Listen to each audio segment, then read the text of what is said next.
दत्तपरायण खेडकर गुरुजी आणि त्यांच्याबरोबर महाराजांच्या बरोबर आहे अविनाश महाराज.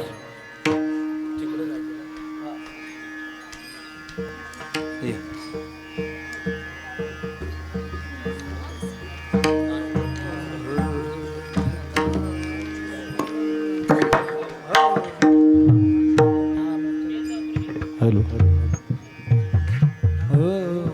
हॅलो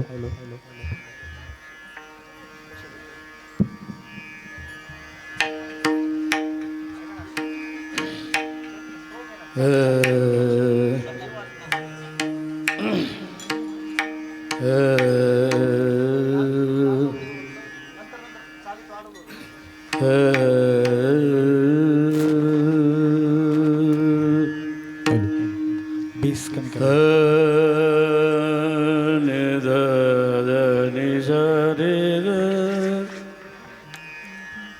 ग मरे स ध ध नि स रे ग म ध ध ध ध नि जा सा नि ध ब म घ रे स नि ध ध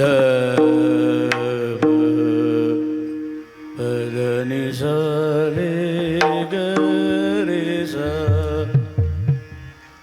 सा नि ध म म प ध म म प म ग रे सा नि ध नि सा रे ग म ध नि नि नि सा रे रे ग रे सा नि नि ध प ध म प ग म रे नि सा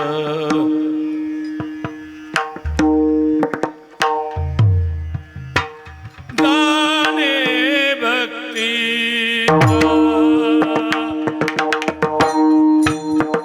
जीवाला गाणे भक्ती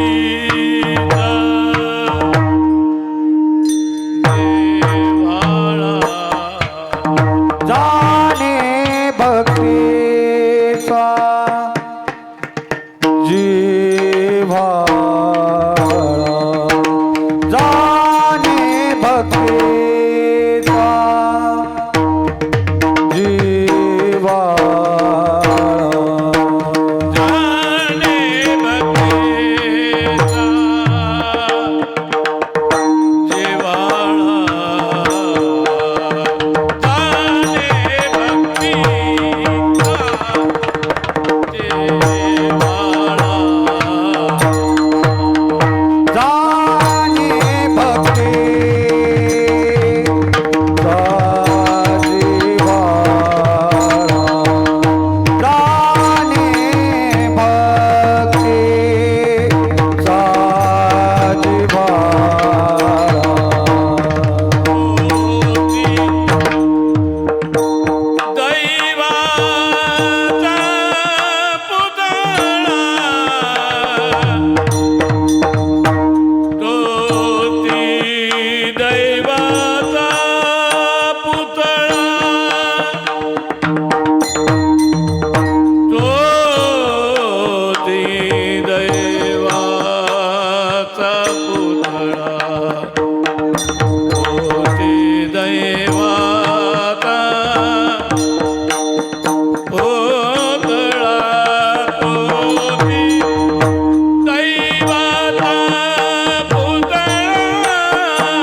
तोचे देवाचा पुतळा तोचे देवाचा पुतळा आणि गणये माझे आणि गणये माझे आणि गणये माझे ओ गा पंडिता गाणा ओ गा पंडिता गाणा ओ गा पंडिता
आता आम्हाला द्या.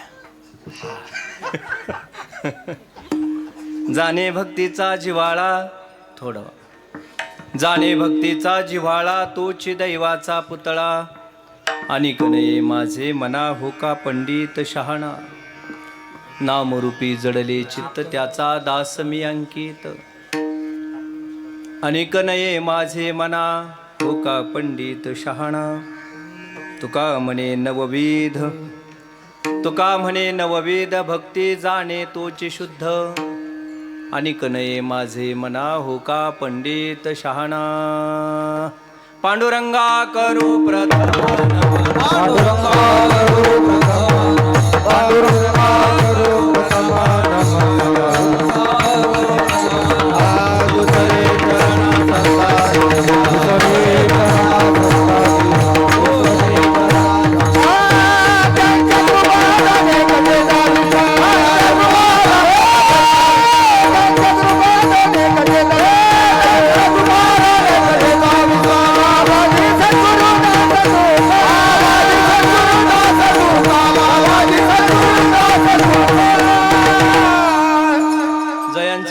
स्मरण होय सकळ विद्यांच्या अधिकरण तेच वंदू श्री चरण श्री गुरूंचे ते नमस्कारोनी आता ओम नमो ओम नमो ज्ञानेश्वर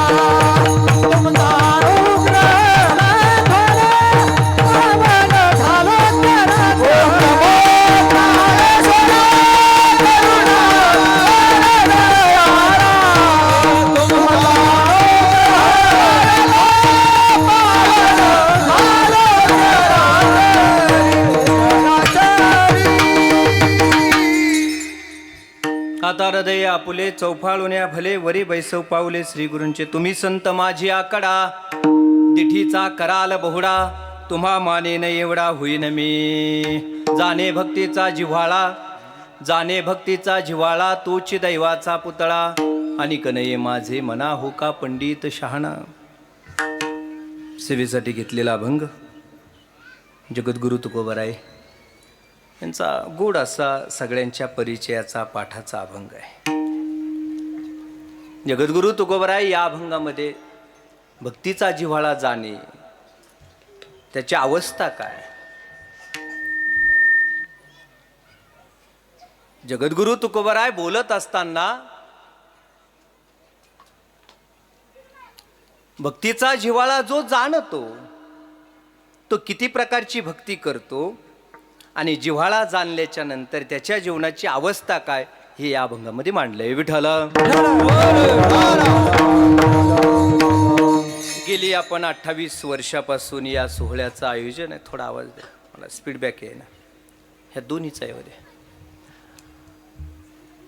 श्रीसंत मीराबाई आईसाहेब यांच्या पुण्यतिथीचा सोहळा बरोबर हा पुण्यतिथीचा सोहळा आणि त्या निमित्तानं आपण सगळीच मंडळी या ठिकाणी या श्री संत मीराबाई आईसाहेब संस्थांवरती एकत्र येत असतो. जगद्गुरु तुकोबरायांचा अभंग आहे पहा, आणि त्या अभंगावर आपण सगळेजण सगळ्यांच्या सहकार्याने आपण विवेचन करणार आहोत. गेली 28 वर्षापासून या सोहळ्याचं आयोजन श्री संत भगवान बाबा, श्री संत वामनभाऊ महाराज, श्री संत भीमसिंह बाबा यांच्या आशीर्वादाने या संस्थांच्या मठाधिपती असणाऱ्या आदरणीय राधाताई आईसाहेब यांच्या अध्यक्षतेखाली मार्गदर्शनाने श्री क्षेत्र भगवानगडाचे मठाधिपती असणारे सद्गुरू शास्त्रीजी बाबा यांच्या आशीर्वादाने चालत असलेला आपला हा दरवर्षीचा अखंड हरिनाम सप्ताह पुण्यतिथी सोहळा. या सोहळ्यासाठी संपूर्ण ग्रामस्थ मंडळी एकत्र येऊन या सोहळ्याचं आयोजन करत असतो आणि सगळ्यांचं मोलाचं सहकार्य लाभत राहतं. आवर्जून या सोहळ्यासाठी आज उपस्थित आहेत माझ्याबरोबर आलेले आमचे श्री क्षेत्र भगवानगडाचे अध्यापक असणारे आदरणीय खेडकर गुरुजी या ठिकाणी उपस्थित आहेत. भगवानगडाचे युवा कीर्तनकार आदरणीय अविनाश महाराज तेही या ठिकाणी उपस्थित आहेत. 8 दिवस आपल्याला ज्यांच्या मुखातून रोज आपल्याला वेगवेगळ्या चाली ऐकायला मिळतात, आदरणीय आमचे कोकाटे महाराज तेही या ठिकाणी उपस्थित आहेत. त्याचबरोबर आमचे हरिभाऊ महाराज तेही या ठिकाणी उपस्थित, सगळीच महाराज मंडळी, आदरणीय महाराज मंडळी सगळी उपस्थित आहेत. त्याचबरोबर 2 मृदंगाचार्य अंगद महाराज, गोड हात आहे, मृदंग विशारद अंगद महाराज तेही या ठिकाणी उपस्थित आहेत. मृदंगालंकार असणारे आमचे सुचित महाराज तेही या ठिकाणी उपस्थित आहेत. सगळीच परिसरातली मंडळी उपस्थित आहे, ज्यांच्या माध्यमातून आपला हा कार्यक्रम संपूर्ण महाराष्ट्रभर जातो. आमचे समोर सांगळे सर समोर उपस्थित आहेत. सगळीच साऊंड सिस्टीमसुद्धा छान आहे आणि नियोजनसुद्धा छान आहे. बहुसंख्य माता माऊल्यांची उपस्थिती आहे, बहुसंख्य उपस्थिती आहे. आणि हे याच पिढीमध्ये नाही, मागच्याही पिढीमध्ये बहुसंख्य माता माऊल्याच या संस्थांना मोलाचं सहकार्य करत होत्या आणि आजही तेवढ्याच पद्धतीने मोलाचं सहकार्य करण्याचं कार्य करतात. विठाला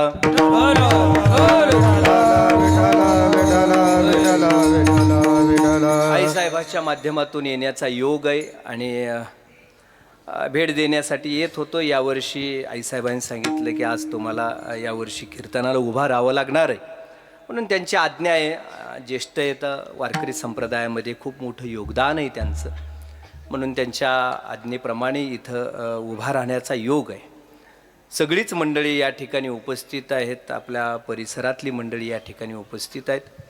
ज्येष्ठ श्रेष्ठ मंडळी, प्रत्येक क्षेत्रातली मंडळी, पत्रकारिता क्षेत्र असेल, उद्योगिक क्षेत्र असेल, राजकारण क्षेत्र असेल, सगळ्या क्षेत्राची मंडळी आवर्जून या ठिकाणी उपस्थिती देत राहतात. विठाला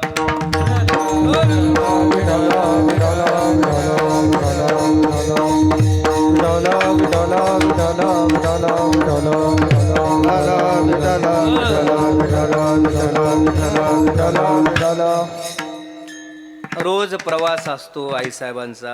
मुंबई असेल, पुणे असेल, कार्यक्रम भरपूर असतात. त्या दिवशी मुंबईला होत्या त्यावेळेस आमचा फोन झाला आणि परवा दिवशी झाला. दौरे चालू राहतात, कार्यक्रम भरपूर असतात, त्यामुळे त्यांना धावपळ जास्त असते. तरीही धावपळीच्या वेळामध्ये आपल्या या संस्थांना खूप मोठा वेळ देऊन डेव्हलप करण्याचं कार्य केलेलं आहे. आज या कार्यक्रमासाठी आवर्जून उपस्थित आहेत आमच्या रायमो परिसरातले आमचे सुभाष शेट्टी या ठिकाणी उपस्थित आहेत. भरत भाऊ या ठिकाणी उपस्थित आहेत, समाजसेवक आहेत, शिवसेनेचे कार्य करत राहतात, तेही या ठिकाणी उपस्थित आहेत. आमचे तागडगावचे सरपंच असणारे आमचे प्रभाकर नाना असतील, त्याचबरोबर अशोक अण्णा असतील, ही सगळी मंडळी उपस्थित आहेत. आमचे सुभाष भाऊ मित्रे या ठिकाणी उपस्थित आहेत. सगळीच आदरणीय मंडळी या ठिकाणी उपस्थित आहेत. या कार्यक्रमाला खूप सजवण्याचं, सेवा देण्याचं कार्य करतात. स्वामी या ठिकाणी उपस्थित आहे, सानापीठ, सगळीच मंडळी मोलाचं सहकार्य करत राहतात. असं वाटतं की प्रत्येक महिला असू द्या, महिलेवर आक्षेप केला जातो की महिला एकमेकीला सपोर्ट करत नाही म्हणून. महिलाच महिलेच्या विरोधात असते. आपल्याकडे एक शब्द आहे सासूरवास, आहे ना शब्द? काय शब्द आहे? सासूरवास. सासरावास असा शब्दच नाही आहे. सासूरवास हा शब्द येतो. जाच करते म्हणते, माझी सासू जाच करत राहते मला. आईकडे गेल्याच्या नंतर, माहेरेला गेल्याच्या नंतर सगळ्या सासूच्या गाऱ्हाणं सांगत राहते. मी काही करायला, नवीन काही करायला गेलं तर सासू मला पाठीमागं उडत राहते. नाविन्यता नाहीच माझ्या जीवनात काही. एखादा शिक्षणाचा कोर्स करायला गेलं तर आता कशाला शिकते असं म्हणून माझे पाय ओढण्याचं कार्य करते माझी सासू. आपण म्हणत राहतो एक महिला दुसऱ्या महिलेची शत्रू असते, एक महिला दुसऱ्या महिलेला मागं खेचण्याचं कार्य करते. पण महाराष्ट्रामध्ये एकमेव हे संस्थांचं उदाहरण असेल. आदरणीय माताजी आईसाहेबाच्या पाठीमागं उभा राहिल्या म्हणून महाराष्ट्रभर फिरू लागल्या. माताजींचं खूप मोठं योगदान आहे या संस्थांसाठी. आपण बिल्डिंग बांधत असतो, मोठी बिल्डिंग बांधतो आपण. बिल्डिंग बांधत असताना मंदिर बांधू, एखादी इमारत बांधू, त्या इमारतीच्या पायामध्ये हजारो दगड टाकले जातात. एखाद्या दगडाचं मंदिर बांधत असाल, गडावर माऊलीचं मंदिर चालू आहे, वर आपल्याला वरची दगड दिसत राहतात, आपल्याला पायातले दगड दिसत नाहीयेत. पायातल्या दगडावरच ती इमारत उभा राहिलेली असते, पण ते पायातले दगड दिसत नाहीत. वरच्या दगडाचा, वरच्या इमारतीचा फोटो काढतो आपण, पण ती राहिलेली, उभा राहिलेली इमारत त्या पायाच्या दगडावर उभा राहिलेली आहे. पण ते पायातले दगड जगाला दिसत नाहीत. एक सांगू तुम्हाला, ज्यावेळेस ते पायातले दगड जगाला दिसतील ना, त्या दिवशी इमारत सुद्धा जिवंत राहणार नाही. विठ्ठला, पायातले दगड म्हणजे आमच्या माताजी आहेत. आमचे तागडगाव सगळी ग्रामस्थ मंडळी त्यांना काकू म्हणतात आणि संप्रदायामध्ये सगळेजण त्यांना माताजी म्हणतात. खूप मोठा त्याग आहे, संघर्षातून आलेले आहेत इथपर्यंत. मला याची जाणीव आहे, कारण मी त्या गावचा आहे, तागडगावचा आहे. मला खूप जाणीव आहे आणि मला सांगणारे भरपूर माणसं आहेत, तागडगावची माणसं. या कुटुंबाने किती मोठं सहन केलं असेल. 2 लेकरं अल्पवयामध्ये पती निघून गेले, 2 लेकरं पदरामध्ये ठेवली आणि त्या लेकराला शिक्षण असेल, संघर्ष करत करत इथपर्यंत आलेत. आपल्याला गाड्या दिसतात, हो गाड्या दिसतात, आपल्याला घरं दिसतात, त्या पाठीमागचा त्याग नाही दिसत. आजचा अभंग सुद्धा याच पद्धतीने घेतलाय. पहा, जगद्गुरु तुकोबरायांनी ही भक्ती करत असताना माणसाला बहिरंगाने दिसत असेल हे, पण जगद्गुरु तुकोबरायांनी सांगितलं ही भक्तीचं स्वरूप काय, तर तुकोबरायांनी दृष्टांत दिला, तर पोळीचा दृष्टांत दिलाय. पुरणपोळी आवडते सगळ्याला, कोणाला आवडत नाही इथं पुरणपोळी, सगळ्याला आवडते. पण जी आवडणारी पुरणपोळी आहे ती पुरणपोळीचा दृष्टांत भक्तीसाठी दिला, परंतु ती पुरणपोळी आहे तरी कुठची, तुकोबरायांनी सांगितलं सुळावरची. भक्ती ते कठीण सोलावरील बोली, भक्ती ते कठीण सोलावरील बोली, बोली भक्ती ते कठीण सोलावरील बोली, भक्ती ते कठीण सोलावरील बोली, भक्ती ते कठीण सोलावरील बोली, भक्ती ते कठीण सोलावरील बोली, भक्ती ते कठीण सोलावरील बोली, बोली भक्ती ते कठीण सोलावरील बोली, भक्ती ते कठीण सोलावरील बोली, निवडे तो बली विरला शोधा, निवडे तो बली विरला शोधा,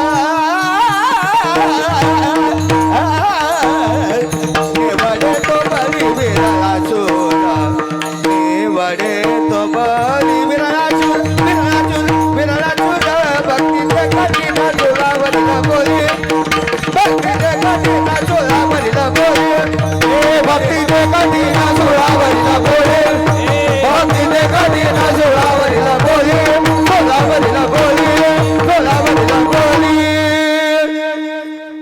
गोड दृष्टांत आहे, पोळीचा दृष्टांत आहे तुकोबरायांनी. पोळी आहे, पण ती पोळी कुठली आहे, सुळावरची. बाबांना बहिरंगाने दिसत असेल आपल्याला, परंतु अति कठीण. परमार्थाची वाटचाल अति कठीण असते आणि ज्या काळामध्ये काहीच अनुकूल नाही, अशा काळामध्ये सगळे प्रतिकूल, अशाही काळामध्ये उभा राहून परमार्थ टिकून ठेवला आणि आज आम्हाला इथं उभा राहता येतंय यांच्या त्यागामुळंच. विठ्ठल यांनी केलेला संघर्ष म्हणून आज आपल्याला हे वैभव पाहता येतंय. महासांगवी असेल किंवा कवडवाडी असेल, ह्या सगळ्या दोन्ही गावच्या माध्यमातून हे वैभव उभा करण्याचं कार्य करत राहतो. आज या कार्यक्रमासाठी यजमानपद आमचे बबनभाऊ जायभाई आणि रावसाहेब भाऊ गर्जे यांच्याकडे दोघांकडे आहे. सांगळे महाराजांची सुद्धा उपस्थिती असते आणि सांगळे महाराज सुद्धा गडाचे ज्येष्ठ टाळकरी म्हणून आणि भीमसेन बाबाची मोठ्या बाबाची सेवा केलेली आहे. सगळीच मंडळी या ठिकाणी आवर्जून आजही गडाची सेवा करत राहतात. सांगळे महाराज सद्गुरू शास्त्री बाबांची सेवा करत राहतात. सगळी मंडळी या संस्थांना जोपासण्याचं कार्य करत राहतो. गोड अभंग जाणे भक्तीचा जिव्हाळा, तोची दैवाचा पुतळा, अनिक नये माझे मना होका पंडित शहाणा. माग 2 वर्षापूर्वी आपण संपूर्ण महिला कीर्तनकार बोलवल्या होत्या. सगळंच महिला. माताजी म्हणले, आई साहेब म्हणत होते की या तुम्ही. मला आम्हाला एक साडी द्या.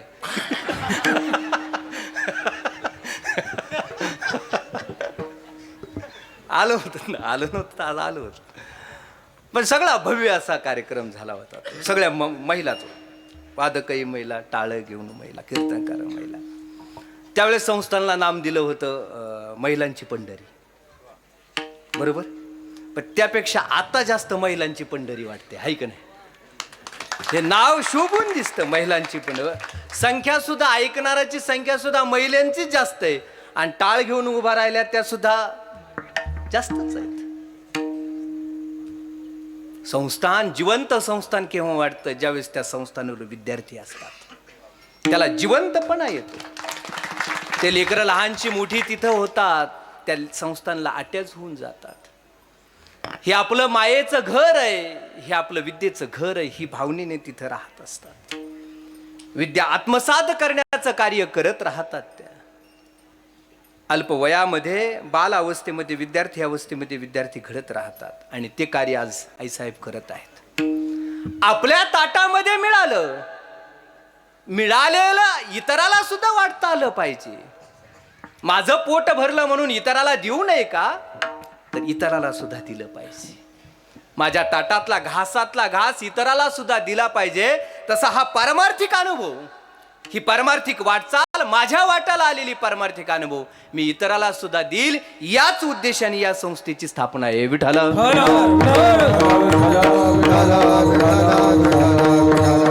उद्देश एवढाच आहे, इतरांना सुद्धा आपला देता आलं पाहिजे, ज्ञान देता आलं पाहिजे. सद्गुरू शास्त्री बाबांनी गडावर ज्ञानेश्वरी विद्यापीठ स्थापन केलं आणि आज महाराष्ट्रामध्ये ज्ञानेश्वरी सांगणारा विद्यार्थी कोण असेल तर विद्यापीठातलाच विद्यार्थी सापडतो.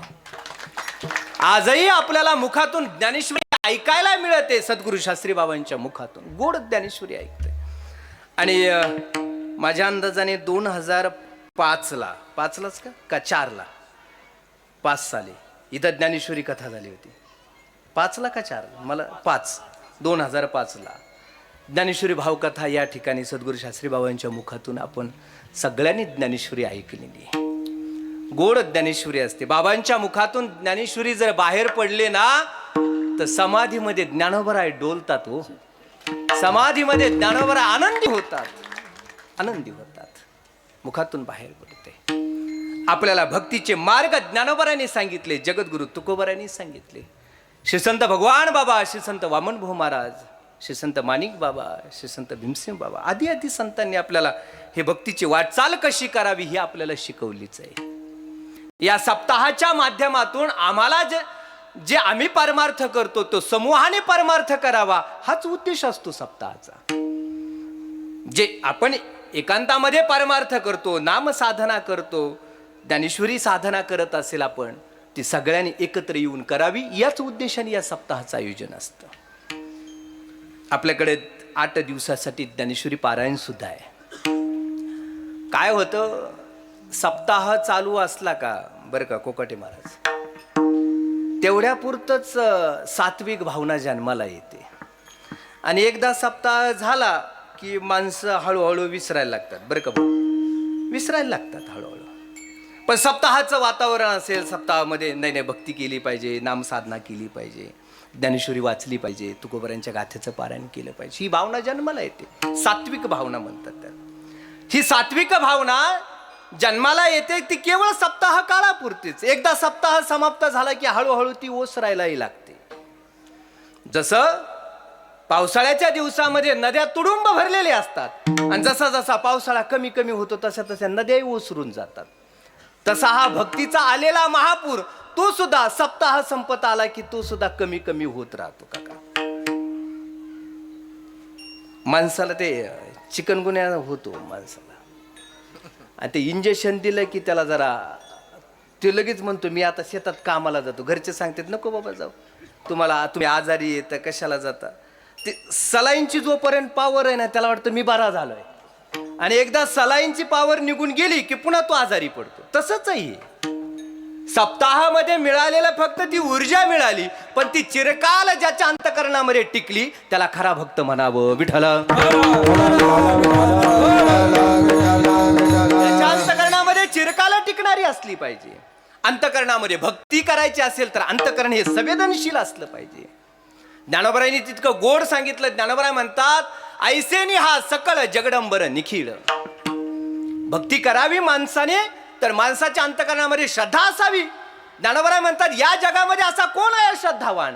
ज्ञानोबराय म्हणतात प्रत्येकाच्या अंतकरणामध्ये इथं श्रद्धा आहे. ऐसेनी हा सकळ जगडंबर निखिळ.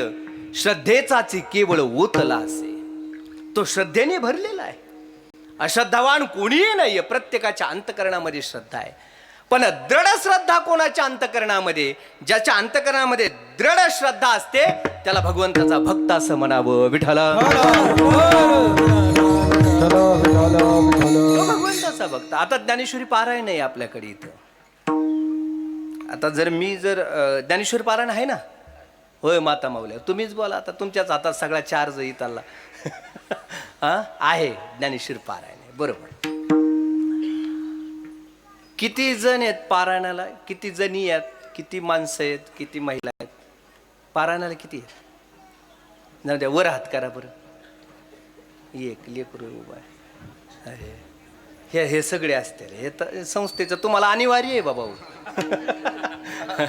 तुम्ही हात वर करण्यात काय अर्थच नाही. अनिवार्य आहे. जसं जेवण जसं अनिवार्य असतं तसं ज्ञानेश्वरी पारायण विद्यार्थ्यांनी करणं हे अनिवार्य आहे. ज्ञानेश्वरी पारायण केलं पाहिजे. आपल्या मुखातून एकदा तरी ज्ञानेश्वरी ग्रंथ बाहेर पडावा.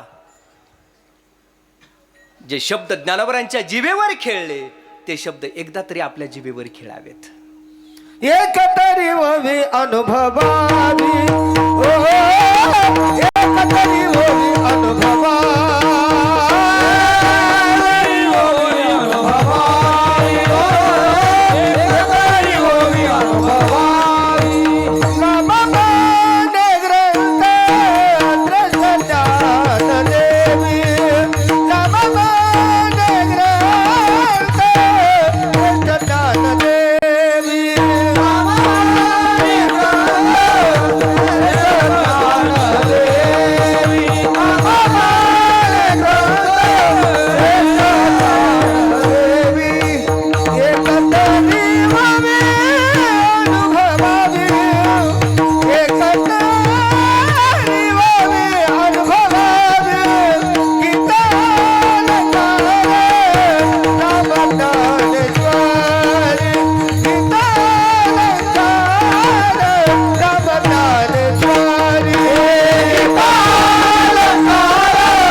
नामदेव महाराजांनी सांगितले एकतरी उभी अनुभवावी, तिचा स्वाद घ्यावा. शब्दाने हात जोडून उभा राहावं. आमचं ओळीमध्ये कुठंतरी अंतर्भाव करा माऊली. शब्दाने हात जोडून उभा राहावं. जे शब्द माऊलीच्या जिभेवर खेळले ते शब्द एकदा तरी आपल्या जिभेवर खेळले पाहिजे. काय होतं बरं का भाऊ, माणसं शिव्या देतील पण ओव्या नाही गायचे.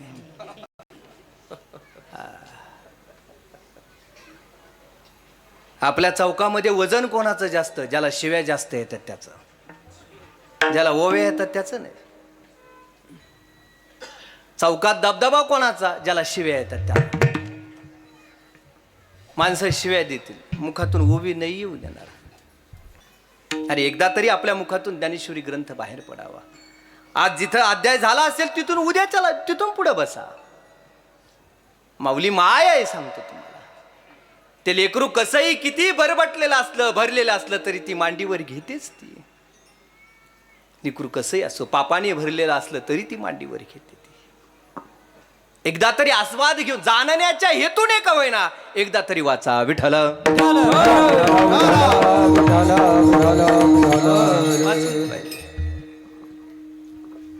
बर का देवा, काय झालं? एक जणाला असं सांगत होतं, बाबा ज्ञानेश्वरी वाचत जा बाबा. बरं का भाऊ, ते मला मी असल्या भानगडीत पडत नाही.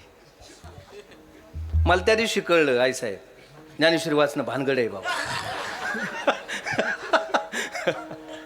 अरे असल्या भानगडीत पडत नाही म्हणतो. अरे एकदा तरी मुखातून आपल्याला वाणी दिले भगवंताने, दिले इंद्रिय हातपाय डोळे मुख बोला या वचन जेणे तू जोडसी.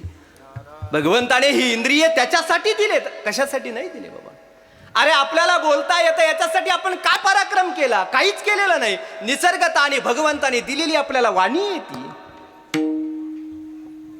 त्या दिवशी आम्ही 1 जानेवारीला, बरं काय साहेब, आमचे सुभाष काका इथं उपस्थित आहेत. त्यांच्याकडे मूकबधिराची शाळा आहे. एकदा ह्या लेकराला घेऊन या तिथं, एकदा दाखवाच ती शाळा. हा नाही, आता खंडोबाबाच्या पुण्यतिथीच्या टायमाला आलेच होते तुम्ही, त्यावेळेस तुम्ही भेट दिलेलीच आहे. भाऊ पण होते. बिहानी साहेबाचा वाढदिवस होता 1 तारखेला, त्यांनी तिथं वाढदिवस साजरा केला. मूकबधिराची शाळा आहे, मुके लेकर आहेत तिथं. अत्यंत छान पद्धतीने सांभाळतात ते. वाणीने बोलता येत नाही त्या लेकराला, अभिव्यक्त होता येत नाहीये. केक पाहिल्याच्या नंतर इतके खुश झाले, पण सांगता येईना काय आहे ती. आनंद व्यक्त करताय, आनंद होतो अंतकरणामध्ये त्या लेकराला, पण व्यक्त नाही करता येत. अरे भगवंताने किती मोठं दिलंय आपल्याला, व्यक्त होता येतंय आपल्याला.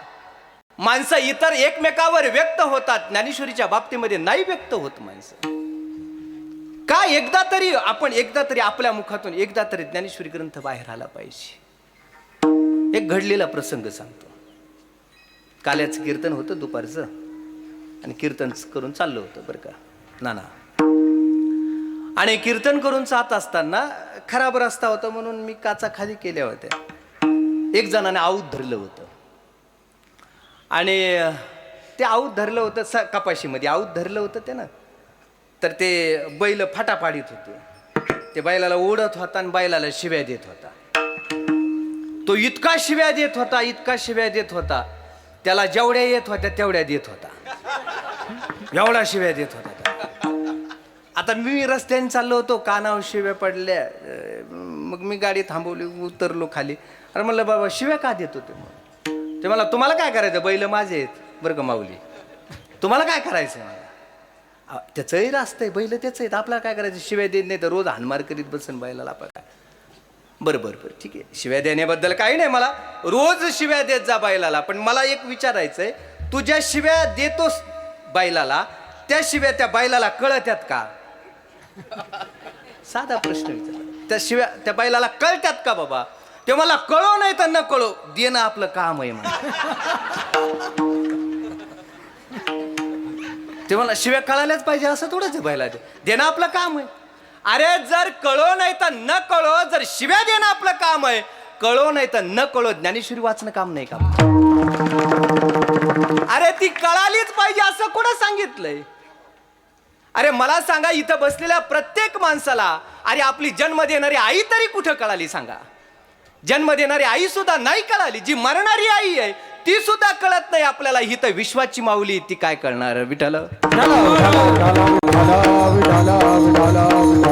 करणार आहे ती? बरं कळू नये म्हणून थोडीच लिहून ठेवली माऊलीने, सांगितली. कळावी म्हणूनच सांगितली ना बाबा. पण कळून घेण्यासाठी प्रयत्न केले किती आपण? सप्ताह आला तेवढ्या पुरता आपल्या अंतकरणामध्ये दृढ निश्चय होतो आणि सप्ताहापुरता आपल्या अंतकरणामध्ये भक्ती जागृत होते.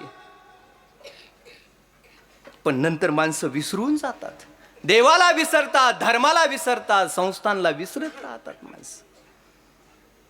नारदजी भक्ती सूत्रामध्ये इतकं गोड सांगतात. नारदजी म्हणतात तद विस्मरणीय परम व्याकुळता.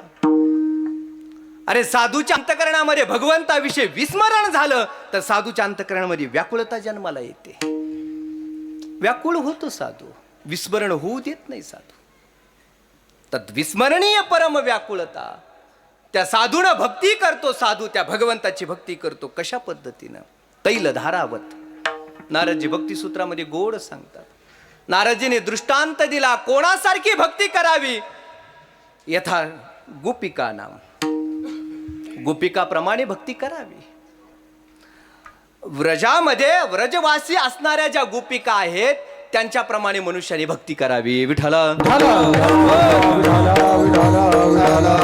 अरे कितीही दुःख आलं तरी दुःखामध्ये सुद्धा त्याचा आठव.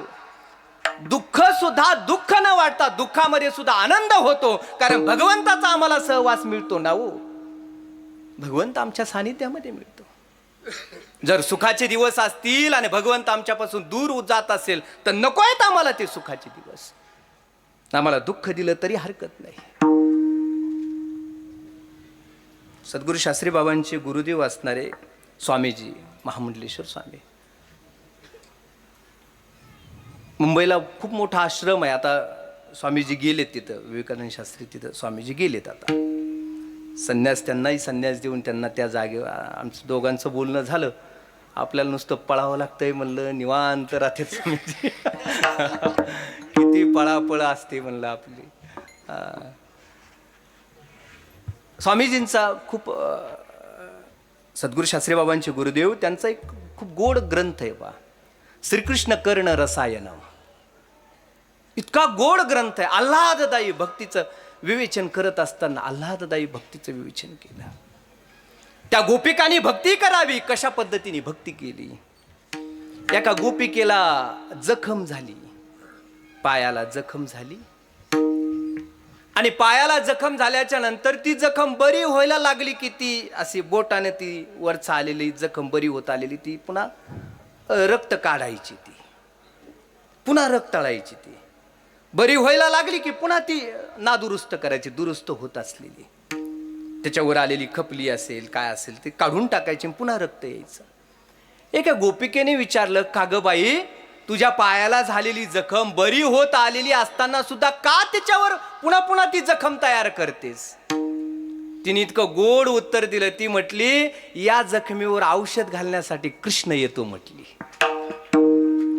अरे जखमेवर औषध घालण्यासाठी जर कृष्ण आणि भगवंत जर येत असेल ना, ती जखम सुद्धा आम्हाला सुख देत असते. जखमेपासून दुःख होतं, पण भगवंत जर त्या जखमेवर फुंकर घालण्यासाठी असेल तर ती जखम सुद्धा आम्हाला आनंददायी असते. विठ्ठल,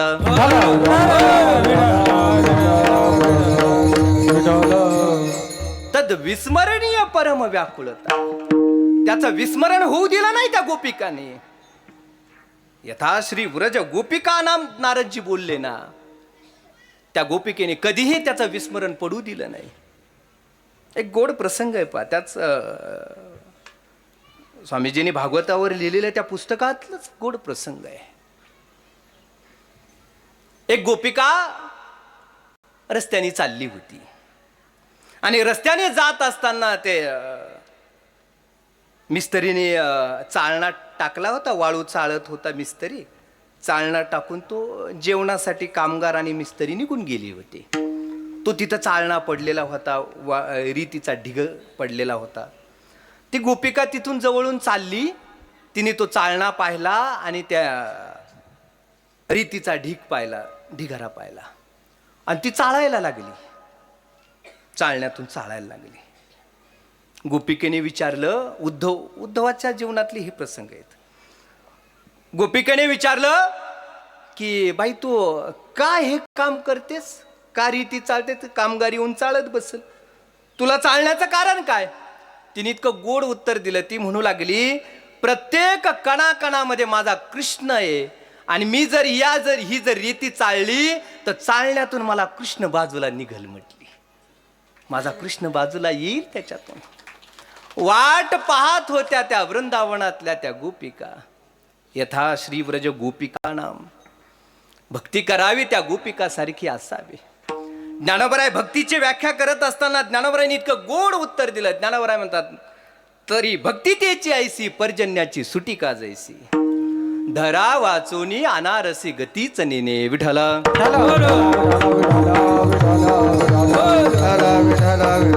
कशी असावी भक्ती. आकाशातून निघालेला थेंब जसा पृथ्वीला भेटण्यासाठीच निघतो तो. पर्जन्याची सुटी का जैसी. तिला त्या थेंबाला दुसरी गती नाहीये. तो दुसरीकडे कुठेही जात नाही. तो अनन्य, त्या पृथ्वीविषयी अनन्य असतो. जसा आकाशातून निघालेला थेंब केवळ आणि केवळ तो पृथ्वीला भेटण्यासाठी जातो, तसं भक्त सुद्धा भगवंतासाठी जीवन जगत असतात. विठ्ठला संत मंडळी सुद्धा भगवंतासाठी जीवन जगत असतात. जीवन जगत असताना प्रारब्ध वशामध्ये हे संस्थान येतं. अशा संस्थान येतं प्रारब्ध वशामध्ये. मग हे कार्य करतच राहावं लागतं. याच्यासाठी शरीर नाहीये, याच्यासाठी भक्ती नाहीये.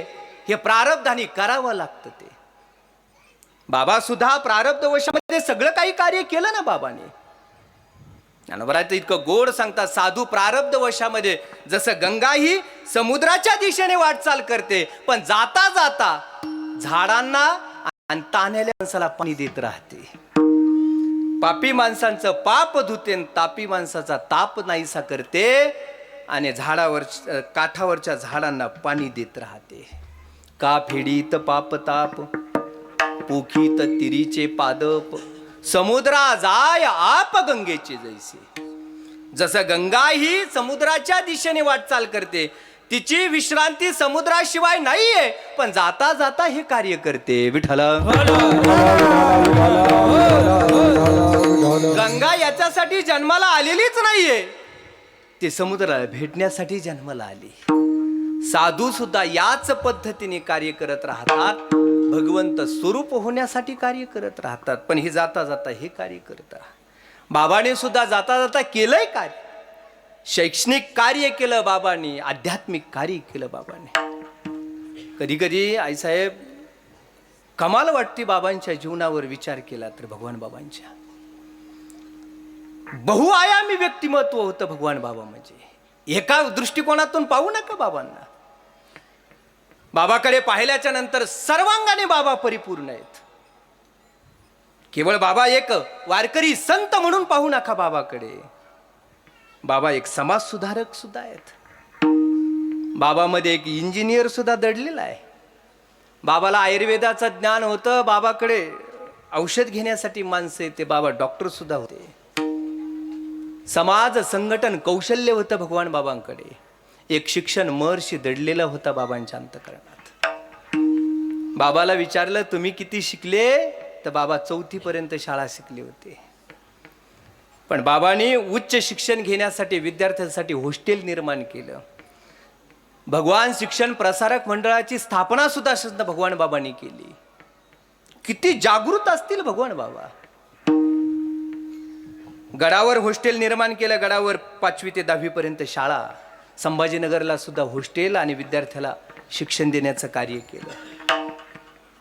खांब्याला सुद्धा विद्यार्थी शाळा निर्माण करून तिथं सुद्धा विद्यार्थी. आणि खोकरमोहला 1.5 एकरमध्ये बाबांनी हॉस्टेल निर्माण करून त्या काळामध्ये बाबा 30 विद्यार्थी सांभाळत होते. एवढं मोठं कार्य आहे बाबांचं. एक सांगू तुम्हाला, बाबा एक डिझायनर सुद्धा होते. एका दृष्टिकोनातून पाहताच येत नाही. बाबाच्या काळामध्ये कोणताच साधू किंवा कोणतेच वारकरी संप्रदायातले संत बाबासारखा पोशाख कोणाचाच नव्हता. गुडघ्यापर्यंत कोट फक्त पंडित निरू घालायचे आणि भगवान बाबा घालायचे. तिसरा माणूस नव्हता त्या भारतामध्ये. डिझायनर वारकरी संप्रदायामध्ये अशा पद्धतीने कपड्याची डिझाईन करावी हे सुद्धा बाबांनीच आणलंय. डिझाईन मोडू नका.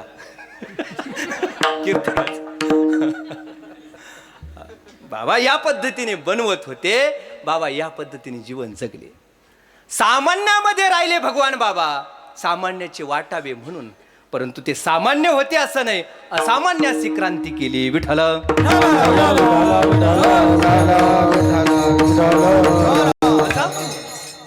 हे लोकांसाठीच, आपल्यासाठी नाही. का फेडीत पाप ताप पोखीत तिरीचे पादप समुद्रा जाय आपण.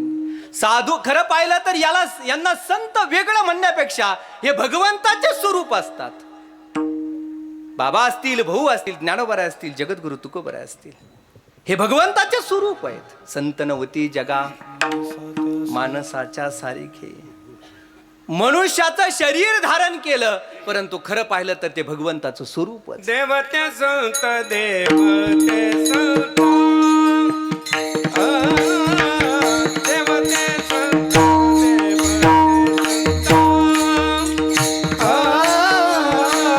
देवते संत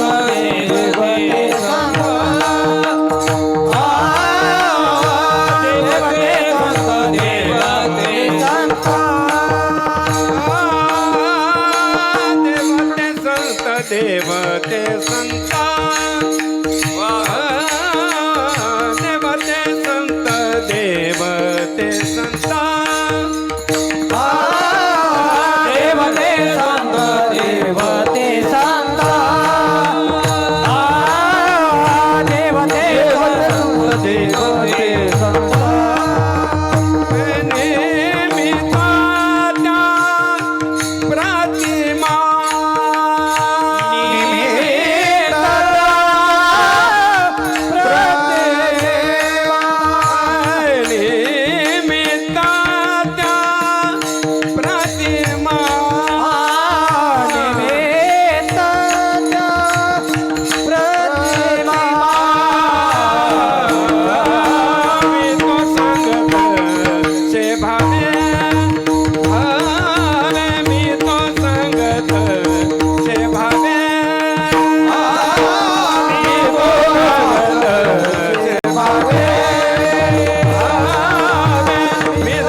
नेमिता प्रतिमा प्रतिमा रूपाने दिसतात आपल्याला.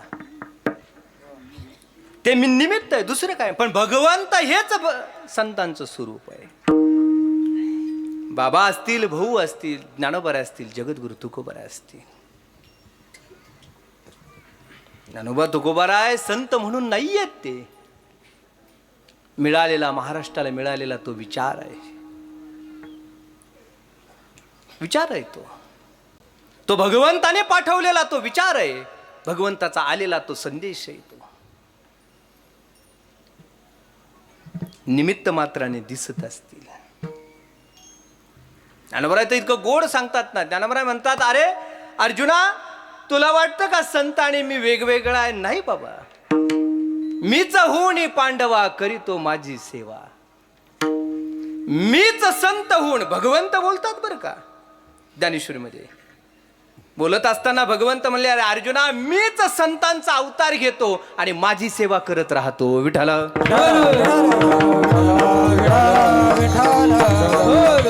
करीतो माझी सेवा. हे आता हे वाक्य सहजासहज नाही कळणार. मीच होऊन पांडवा करीतो माझी सेवा. आता सांगितलेला दृष्टांत, गंगेचा दृष्टांत, तोच घेऊ आपण. गंगा जाते, समुद्राच्या दिशेने वाटचाल करते. गंगा हिमालयातून उगम पावते, वाटचाल समुद्राच्या दिशेने असते. समुद्रामध्ये समर्पित होऊन जाते ती. मला सांगा,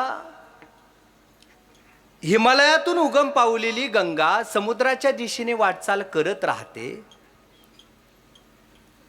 ते वाटचाल करणारं गंगेमध्ये वाहणारं पाणी समुद्राचं का गंगेचं? बोला भाऊ, तुम्ही बोला, कुणीच बोलायचं नाही. शिवसेनेची माणसं बोलत असतील.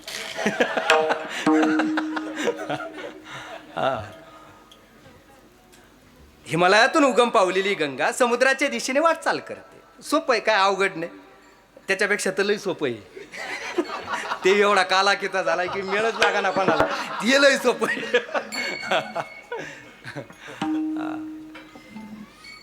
समुद्राच्या दिशेने वाटचाल चालू आहे, तिच्यामध्ये प्रवाहित होणारं पाणी गंगेचं का समुद्राचं? लेकरं म्हणतात गंगेचे, पोरं म्हणतात गंगेचं लेकरं. भाऊ, तुमचं म्हणणं काय आहे? एक काहीतरी घ्या, कोणता तरी गटात कोणत्या तरी. हा नाही, ते वारकरीच आहे. कोणत्या तरी. हा कोणाचं? समुद्राचं. कोणीतरी म्हटलं समुद्राचं. बरोबर, समुद्राचंच पाणी. समुद्राचं बाष्पीभवन झालं, बाष्पीभवन होऊन ढगामध्ये, ढगाचं रूपांतर हवा लागली, पर्जन्यामध्ये झालं, ते हिमालयावर पडलं, आणि ते हिमालयावर पडल्याच्या नंतर ते पर्जन्याच्या रूपाने पडलेलं पाणी पुन्हा गंगेच्या रूपाने समुद्राकडे चाललं. ते म्हणजे गंगेमध्ये वाहणारं पाणी हे समुद्राचं. बरोबर, हे उत्तर बरोबर आहे, रास्त उत्तर आहे, वैज्ञानिक उत्तर आहे. आता मला सांगा, आता दुसरा पुढं प्रश्न आहे. आता भाऊला विचारू. आता ऐका, इकडं काका आहेत. हां, काकाला विचारू. मला सांगा काका, तुम्ही कुंभमेळ्याला गेले होते नका, पण गेले होते असं म्हणा, चला जा, कीर्तन होत तर गेले होते म्हणा. हां, कुंभमेळ्याला गेले होते. तुम्ही गंगेमध्ये स्नान केलं, बरोबर. आंघोळ केल्याच्या नंतर तुम्ही गंगेमध्ये स्नान करून घरी येताना, चला बा घरी आपल्याला घरची माणसं आहेत सगळेजण, घरातले कुटुंबातले, सगळ्याच्या अंगावर 2-2 थेंब जरी पडले तरी अडचण नाही, म्हणून आपण काय करतो, बॉटलमध्ये पाणी घेऊन येतो. ते आणलेलं पाणी कशाचं म्हणतो आपण? गंगाजल. समुद्राचं तर म्हणत नाहीत ना. कशाचं पाणी? आणलेलं पाणी गंगाजल. बरोबर, गंगाजल म्हणतो. समुद्राचं कोण म्हणतंय? समुद्राचंच आहे, पण कोणी सगळे म्हणतात ते काय आहे, ते गंगाजल आहे. गंगाजल. आता पुढे ऐका, गंगेमध्ये स्नान केल्याच्या नंतर पवित्र झालेली भावना, बरं का माऊली, इकडे ऐक. गंगेमध्ये स्नान केल्याच्या नंतर आपण पवित्र होतो, पाप जातात आपली, अशी पवित्र झालेली भावना गंगेमध्ये स्नान केल्याच्या नंतर निर्माण होती. ती भावना गोव्याला गेल्या होती. पाणी तर समुद्राचंच आहे ना. तुम्ही म्हणले गंगेचं पाणी हे समुद्राचं, मग गोव्याला गेल्यावर तर व्हायला पाहिजे ना. तिथं गेल्याच्या नंतर हे सगळेच तीर्थ इथं आले बाबा, असं म्हणायला पाहिजे. अशी भावना होते का? नाही ना होत. अशी भावना नाही होत. पाणी जरी समुद्राचं असलं तरी गंगेच्या रूपाने वाहतं. अरे गंगेच्याच रूपाने समुद्राचंच पाणी समुद्राला भेटायला चाललं, रूप घेतलं गंगेचं. तेच ज्ञानोबराय म्हणतात, मीच होऊनी पांडवा करीतो माझी सेवा विठ्ठला. अरे मी म्हणून माझी सेवा करत असतो. सेवा करण्याच्या पाठीमाग एक प्रेम भाव असला पाहिजे.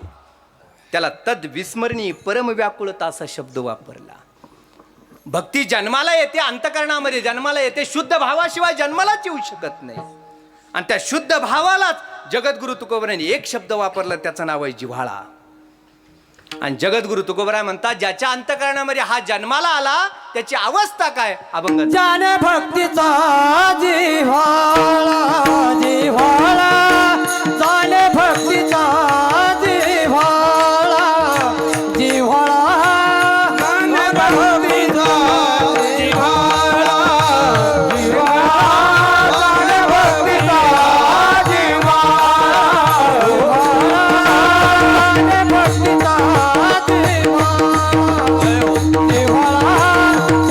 भक्तीचा जिव्हाळा,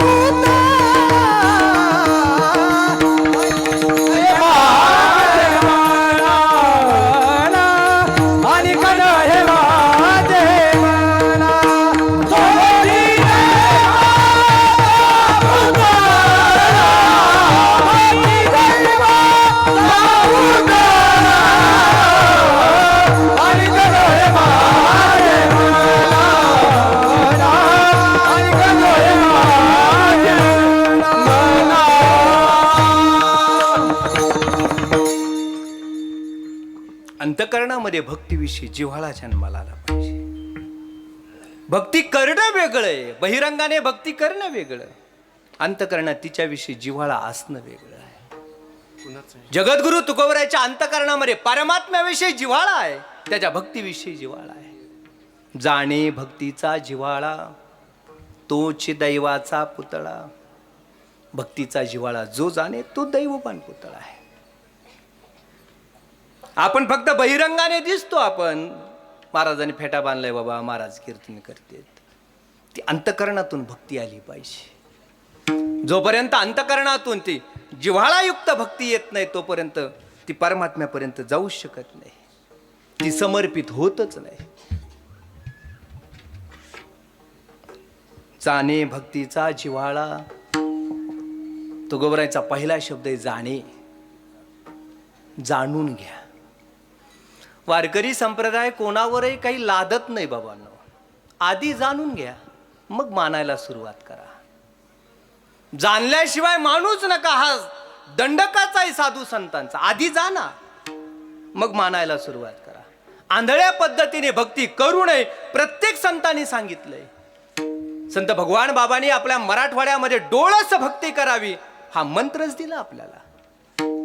डोळस भक्ती असली पाहिजे. अंधश्रद्धा युक्त परमार्थ नसून अंधश्रद्धा निर्मुक्त परमार्थ शिकवला तो श्री संत वामन भाऊ महाराज, श्री संत भगवान बाबा या संतांनी दिलंय. डोळस भक्ती दिली आपल्याला, म्हणून जाणून घेतलं पाहिजे. मी त्या दिवशी एके कीर्तनात बोललो, काल्याच्या कीर्तनात. ह्या दोन संतांनी माणसाला माळकरी केलंच केलं.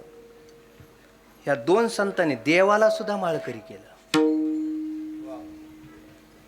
माणसाला माळकरी करत राहतो आता आपण, देवाला सुद्धा माळकरी केलं यांनी. त्या केस तालुक्यामध्ये कासारी बोडखा म्हणून गाव आहे पा. आमचे चोपदार आहेत, हे सगळी मंडळी आहेत. गडाचे वारकरी भरपूर आहेत. आमचे ते नागरगोजे भाऊ पण आहेत तिथं वारकरी. खारकीचे ते 4 खारका दिल्या होत्या. 4च आहेत ना, 4 खारका दिल्या होत्या बाबांना. त्यापैकी एक खारीक सेवा करत राहते. पहिली खारीक आहे ते. बाबांनी 4 खारका दिल्या आणि 4 लेकरं जन्माला आले. त्या कासारी बोडखा म्हणून गाव आहे बरं का भाऊ, केस तालुक्यामध्ये गाव आहे. तिथं त्या रोकडोबाचं मंदिर आहे. आणि त्या रोकडोबाच्या मंदिरामध्ये रोकडोबाच्या पुढं बोकडाचा बळी दिला जायचा, कोंबड्याचा बळी दिला जायचा, कापली जायची. असा रक्ताचा पाट व्हायचा तिथून. बाबा गेले. एक दिवशी बाबा गेले. बाबांनी कीर्तन केलं त्या गावामध्ये. आणि कीर्तन केल्याच्या नंतर कीर्तनामध्ये स्वतःच्या गळ्यातली माळ काढली आणि त्या रोकडोबाच्या गळ्यात घातली आणि सांगितलं, आजपासून तुमचा रोकडोबा माळकरी झाला. म्हटलं हेच तर देवाला माळकरी केलंय बाबांना. देवाला माळकरी केलं, देवीला सुद्धा माळकरी केलं. या संतांनी मोठा देवीला सुद्धा माळ घातली त्यांनी. आपण मोठा देवीला जातो ना नवरात्रात, तिथं सुद्धा बोकडाचा बळी दिला जायचा, कोंबड्याचा बळी दिला जायचा. ह्या 2 संत गेले आणि मोठा देवी तिथं सुद्धा बंद केला. डोळस परमार्थ शिकवला यांनी आपल्याला. जाणून घ्या बाबांनो, जाणल्याशिवाय मानत जाऊ नका. स्पष्ट आदेश आहे संतांचा आपल्याला. जाणे भक्तीचा, भक्तीचा जो जिव्हाळा जाणे तोच या जगतामध्ये दैववान पुतळा आहे. विठ्ठल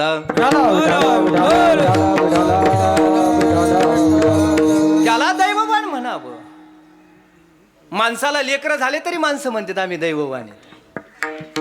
अरे निसर्गाची प्रक्रिया आहे, ते लेकरं होतच राहणार आहे. त्याला काय दैवाची गोष्ट आहे. पण लोक म्हणत राहतात, कधी फेसबुकला टाकत राहतात.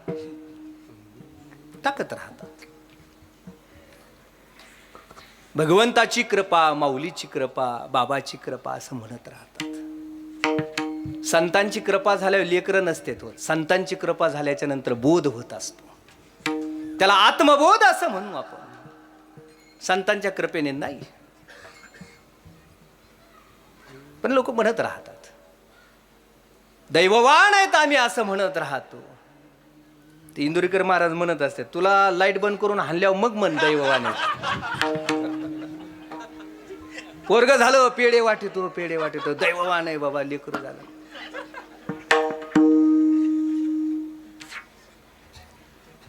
अन्नमान धन हे तो प्रारब्ध आधी. ह्या प्रारब्धाच्या गोष्टी आहेत. मान असेल, सन्मान असेल, धन असेल, अन्न असेल, याला दैववान नाही. मग दैववान कोणाला म्हणावं? संतांनी सांगितलं आम्ही दैववान आहोत. आम्ही दैवाचे दैवाचे आम्ही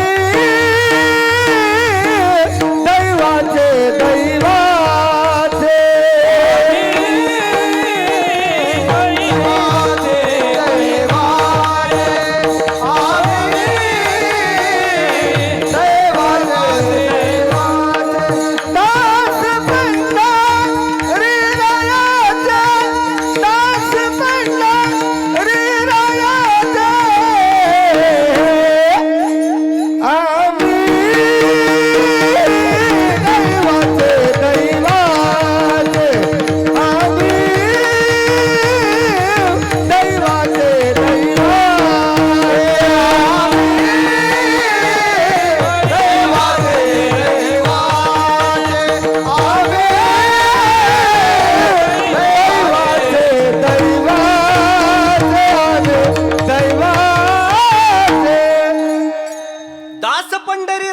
म्हणून आम्ही दैववान आहेत. बरं का भाऊ, तुमच्याकडे किती संपत्ती आहे, दुकान किती चालतंय, किती संपत्ती तुमच्याकडे, हे महत्वाचं नाहीये. त्याने तुम्ही दैववान नाहीयेत. दर महिन्याच्या एकादशीला गळ्यामध्ये विणा घेऊन जाता, पालखी घेऊन जाता गडावर, त्यामुळे तुम्ही दैववान आहेत. आपल्या आईचा नियम पाळतात भाऊ. त्यांची आई, आमचे भरत भाऊ जाधव आहेत, आईसाहेबाला माहिती आहे. त्यांच्या आईचं माहेर आहे भालगाव, सुपेकर कुटुंबातलं माहेर तिचं. बाबाच्या मांडीवर लहानची मोठी झाली ती.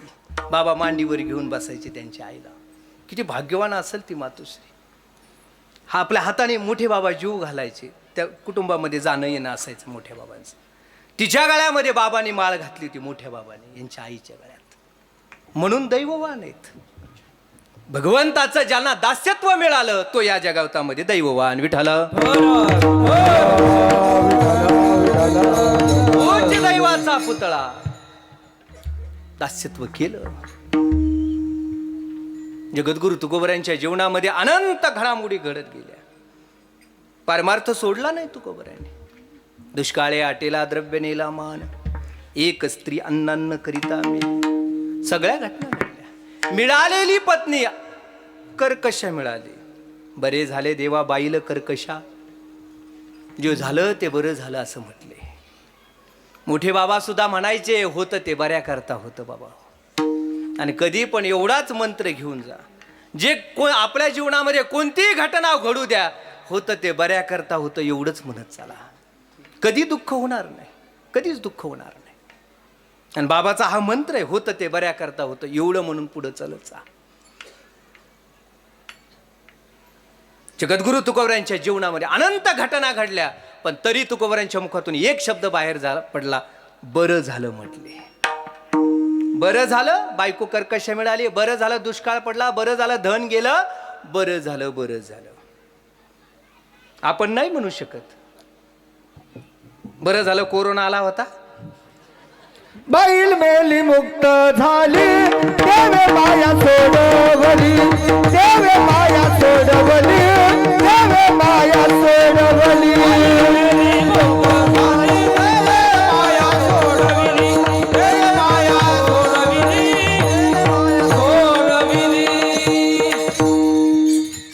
बरं झालं मी भक्ती करायला मोकळं केलं भगवंतानी मला. नाहीतर या तापामध्ये व्यापामध्ये गुंतलो असतो तर भक्ती राहिली असते. एक दिवशीचा गोड प्रसंग पहा. तोची दैवाचा पुतळा. दैववान पुतळा कोण? भगवंताची सेवा करतो तो. जगद्गुरु तुकोबराय रोज वेगवेगळ्या डोंगरावर भक्ती करण्यासाठी, नामस्मरण करण्यासाठी जावं. कधी भामचंद्रावर जावं, कधी घोरड्यावर जावं, कधी भंडारा डोंगरावर जावं. सकाळी उठावं, स्नान वगैरे केलं की विणा घ्यायचा आणि भगवंताचं भजन करत करत डोंगराच्या दिशेने जावं. रोज जावं तिनं. जिजाबाईनं रोज तिचा सुद्धा तोच उपक्रम, पाठीमध्ये स्वयंपाक घ्यावा आणि कुठं आहेत, कोणत्या डोंगरावर आहेत, तिथं घेऊन जावं तिनं जेवायला. जगद्गुरु तुकोबाराय रोज एका डोंगरावर जात होते, जिजाबाई रोज 3 डोंगरावर जात होते. रोज. एक दिवशी झाडलोट करत होती अंगणामध्ये. जगद्गुरु तुकोबाराय पुढे निघाले, पाठीमोर झाले, झाडलोट करत होती. जाता जाता बोलली, जाण्याबद्दल काही नाही हो, रोज तुम्ही भजन करत जात जा, पण सांगून तरी जात जा ना की मी आज भामचंद्रावर चाललोय, घोरड्यावर चाललोय, भंडारे डोंगरावर चाललोय. तुकोबाराय बोलले, आवले अरे मलाच कळत नाही मी कुठं जात होती.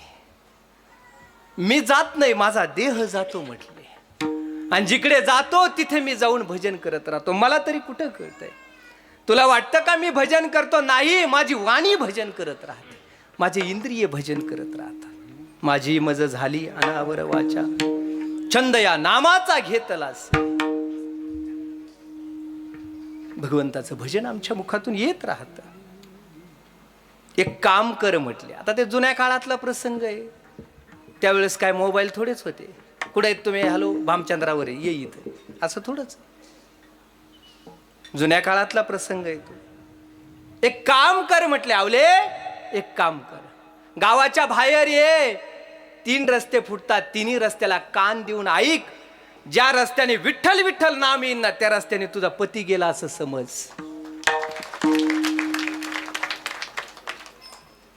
एक दिवशी तिनं लेकराला जीव घातलं. पाठीमध्ये स्वयंपाक घेतला, भाकरी घेतली, भाजी घेतली, पाण्याचा तांब्या घेतला, डोक्यावर पाठी घेऊन निघाली ती. उन्हाळ्याचे दिवस होते, रखरखत ऊन पडलेलं होतं. गावाच्या बाहेर आली, कान लावला, विठ्ठल विठ्ठल नाम ऐकू आलं, त्या दिशेने निघाली. रस्ता होता भंडाऱ्या डोंगराचा. जगद्गुरु तुकोबरायाचा पायाचा स्पर्श, जगद्गुरु तुकोबरायाच्या चरणाचा स्पर्श मातीच्या कानाला झाल्याच्या नंतर मातीचे कण विठ्ठल विठ्ठल म्हणत होते. आपण जिवंत असून म्हणत नाहीत. काही काही जांभळ्या देते तर कीर्तनात विठ्ठल म्हणायचं सोडून द्या.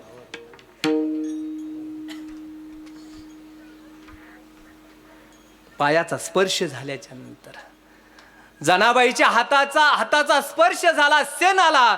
त्या सेनाच्या गौऱ्या सुद्धा विठ्ठल विठ्ठल म्हणत होत्या. विठ्ठल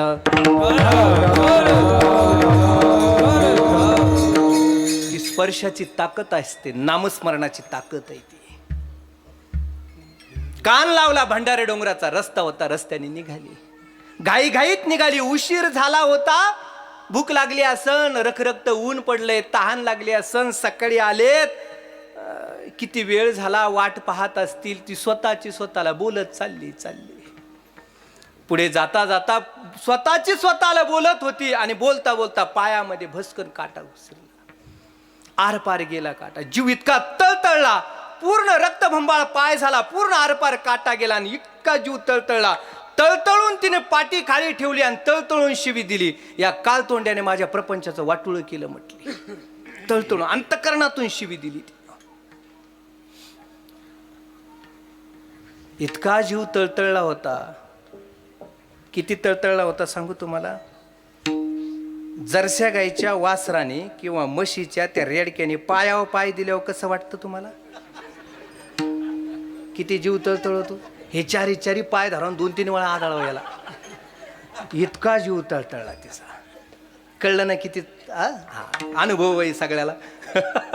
इतका जीव तिचा तळतळला, आणि पाठी खाली ठेवून अंतकरणातून शिवी दिली. यानं माझ्या प्रपंचाचं वाटोळं केलं. आणि अंतकरणातून शिवी जरी दिली ना, तो धावूनच येतो. मग त्याचं नामस्मरण घ्या अंतकरणातून, नाही तर त्याला शिवी द्या, तरी तो धावून येतोच त्याच्यासाठी. अंतकरणातून शिवी निघली ना ती. जनाबाईनं सुद्धा अंतकरणातून शिव्या दिल्या. अरे विठ्या रे विठ्या, मुळ माईच्या कारट्या, तुझी रांडरणकी झाली म्हणली. उभी राहून अंगणी शिव्या देत दासी झाली. दारामध्ये उभा राहून तिने शिव्या दिल्यात त्याला, म्हणून तर सगळं केलंय त्याने तिचं. शिव्या जरी दिल्या तरी त्याला द्या. एक सांगू तुम्हाला, आता बोललो होतो सुरुवातीलाच, माणसं शिव्या देतील, ओव्या नाही गायचे. आता मी म्हणतो द्या शिव्या, पण द्यायच्या असतील तर त्याला द्या. द्यायच्याच असतील शिव्या, रोज सकाळी उठल्याबरोबर पहिली शिवी त्याला देत जायची, मग पुढचे कामं करीत जायची.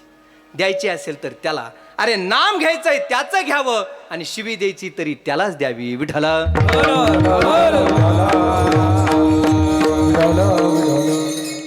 अंतकरणातून दिली पांडुरंग परमात्मा बाळवेशामध्ये प्रगट झाले. आई काय झालं? काही नाही रे बाबा, माझ्या पायामध्ये काटा मोडला बाबा. जवळ आले, पाहू द्या. अरे बाबा तुला नाही जमायचं. हातामध्ये पाय घेतला, जिजाबाईचा पाय जगाच्या मालकानं हातात घेतला. बरं, हातामध्ये पाय घेतला आणि पाहिलं, पूर्ण पाय पाहिला, कुठं काटा मोडलाय पाहिलं, तोंडामध्ये बोट घातलं ना असं टोकरायला सुरुवात केली. अरे बाबा तुला नाही जमायचं, तुला पायातला काटा. ते म्हणलं मी मोठमोठालीचे काटे काढले, तिथं पायातलाच सोपं आहे म्हणलं हे काम. पायातला काटा काढू लागले, सहजरित्या काढून टाकला, सहजरित्या. तोंडामध्ये बोट घालून पायाला स्पर्श केला, पायाच्या चरणाला स्पर्श केला, रजाला स्पर्श केला, पुन्हा तोंडामध्ये बोट घातलं. जिजाबाईच्या पायाचे मातीचे कण चाखले हो भगवंताने, जगाच्या मालकाने चाखले.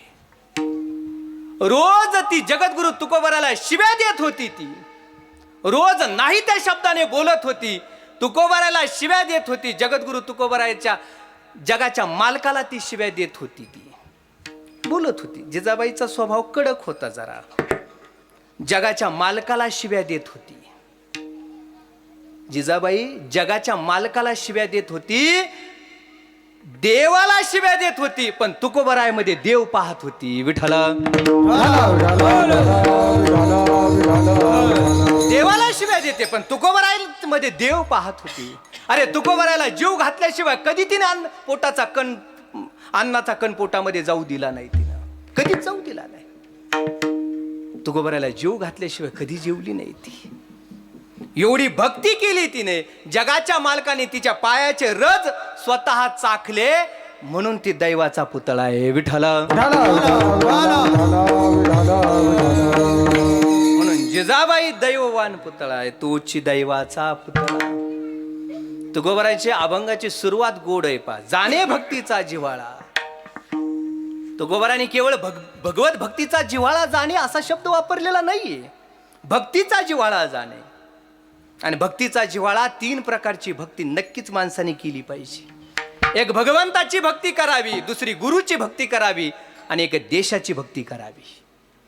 या 3 भक्ती ज्याच्या अंतकरणामध्ये आहेत तोच या जगामध्ये दैववान, अन्यथा नाही. भगवत भक्ती तरी करावी, गुरु भक्ती तरी करावी, नाही तर देशभक्ती तरी करावी. एक सांगू तुम्हाला, देहाचा प्रवास देवापर्यंत जायचा असेल तर मध्यंतरी देश लागतो. विठ्ठला केलीच पाहिजे, नक्की केली पाहिजे. छत्रपती शिवाजी महाराजांनी देशभक्ती केली. देशभक्तीमुळे आज आपल्या प्रत्येक घरामध्ये छत्रपती शिवाजी महाराजांचा फोटो आहे. आपण देवाप्रमाणे त्यांना पूजतो. का पूजतो? कारण देशभक्ती केली म्हणून, या मातीची, या भूमीचं ऋण फेडलं म्हणून, या मातीला रक्षित केलं म्हणून, या मातीचं संरक्षण केलं म्हणून. गुरुभक्ती सुद्धा याच पद्धतीने असावी.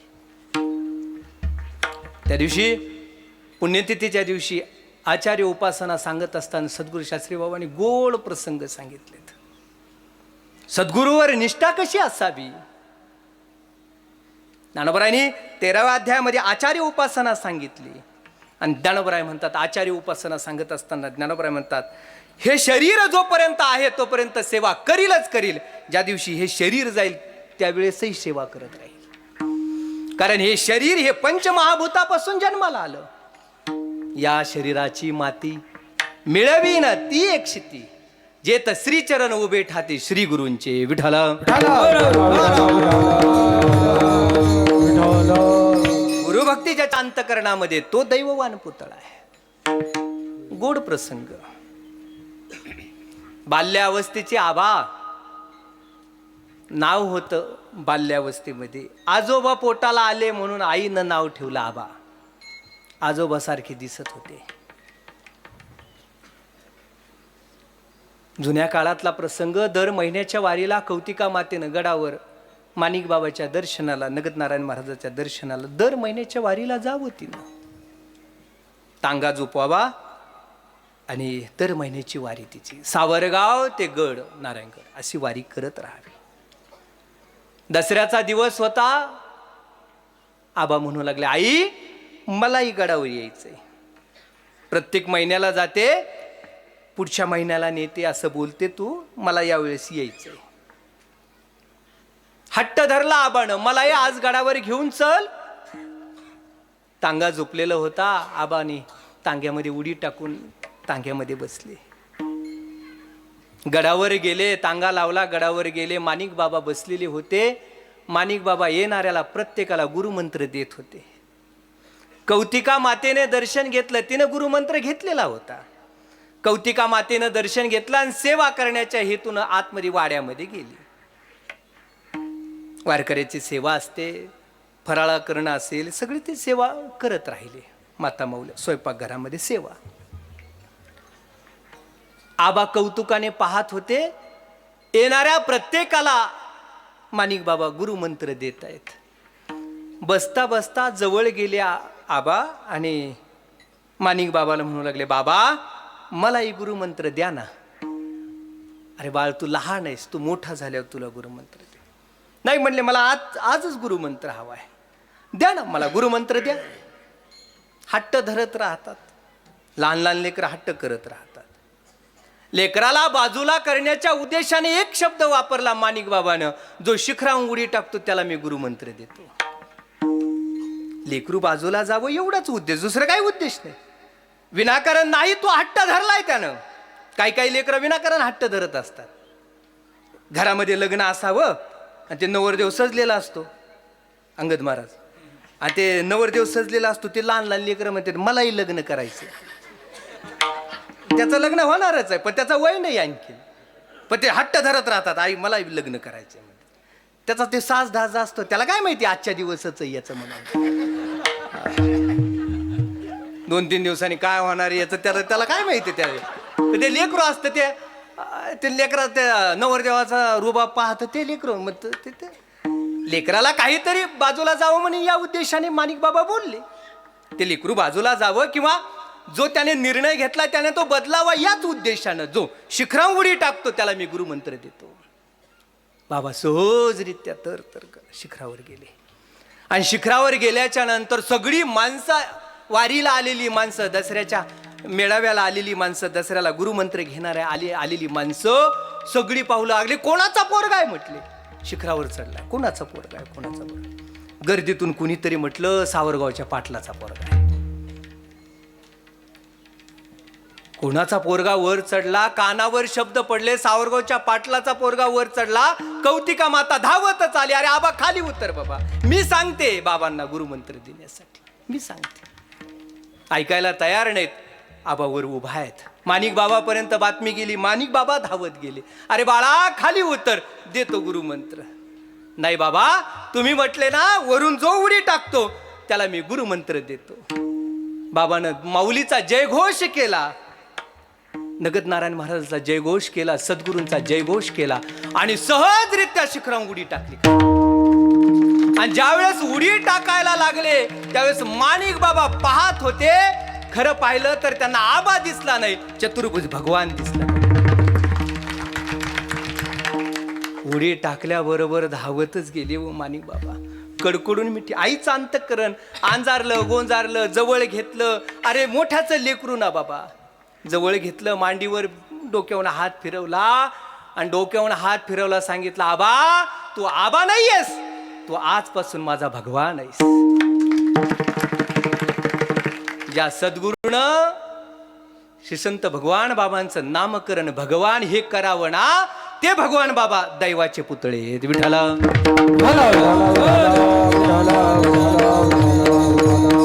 ज्ञानोबरायांनी इतकं गोड सांगितलं. ह्या आचार्य उपासनेबद्दलच सांगितलंय. सहजरित्या जरी उडी टाकली असली तर शब्दावर विश्वास आहे सद्गुरूंच्या, मला काही होणार नाही. माझ्या सद्गुरूने सांगितलं ना, मला काही होणार नाही. शब्दावर विश्वास आहे. आणि ज्ञानोबराय म्हणतात, गुरुवाक्य वाचून शास्त्र नशिबी. आम्ही आमच्या गुरुवाक्यावर दृढ राहू, निश्चयी राहू. आमच्या गुरुवाक्यावर आमची श्रद्धा असेल. माणिक बाबाच्या श्रद्धेपोटी माणिक बाबाने सांभाळलं. सद्गुरू शास्त्री बाबांनी फुलसांगवीला सांगितलं आणि गडावरही बोलले, अरे भगवान बाबा आपल्याला मिळाले, माणिक बाबामुळे मिळाले. माणिक बाबांनी सजवलं भगवान बाबांना, साधकाचा संत बनवलं माणिक बाबाच्या आशीर्वादानं. विठ्ठल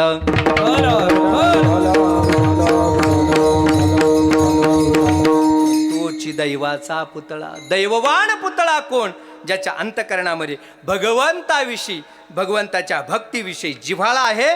ते जगद्गुरु तुकोबराय म्हणतात, जाणे भक्तीचा जिव्हाळा तोच दैवाचा पुतळा. या जगतामध्ये दैववान पुतळा तोच आहे. मला आपल्या अंतकरणामध्ये भक्तीचा जिव्हाळा असावा.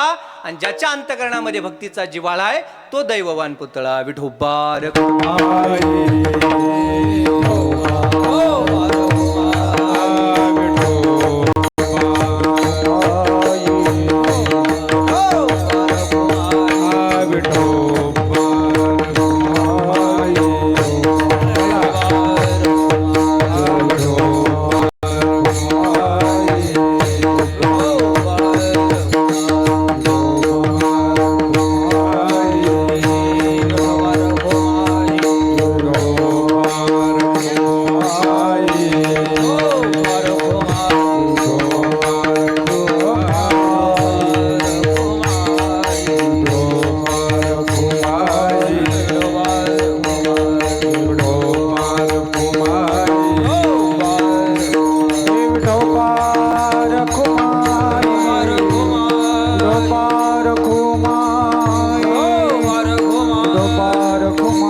जाणे भक्तीचा जिव्हाळा तोच दैवाचा पुतळा. निक नाही माझे मना हो का पंडित शाण. नामरूपी जडले चित्त त्याचा दास मी अंकित. तुका म्हणे नवविध भक्ती जाणे तोच शुद्ध. अनिक नये माझे मना हो का पंडित शाण. धावत्या वेळेमध्ये सद्गुरूंच्या आशीर्वादाने जे काही चिंतन सापडलं ते तुमच्या पुढे मांडण्याचा योग आहे. सद्गुरू शास्त्री बाबांनी जे शिकवलं त्या पद्धतीने मी तुमच्या पुढे मांडण्याचा हे धाडस केलं. आदरणीय आईसाहेब या ठिकाणी उपस्थित आहेत. त्यांच्या माध्यमातून या संस्थांचा नावारूपाला आलं. महाराष्ट्राला संपूर्ण महाराष्ट्राला माहिती झालं. नाही तर छोटंसं संस्थान असलेलं एवढं मोठं नावारूपाला आणलं. ज्यांचं अधिष्ठान आहे त्या मीराबाई आईसाहेब देशमुख कुटुंब.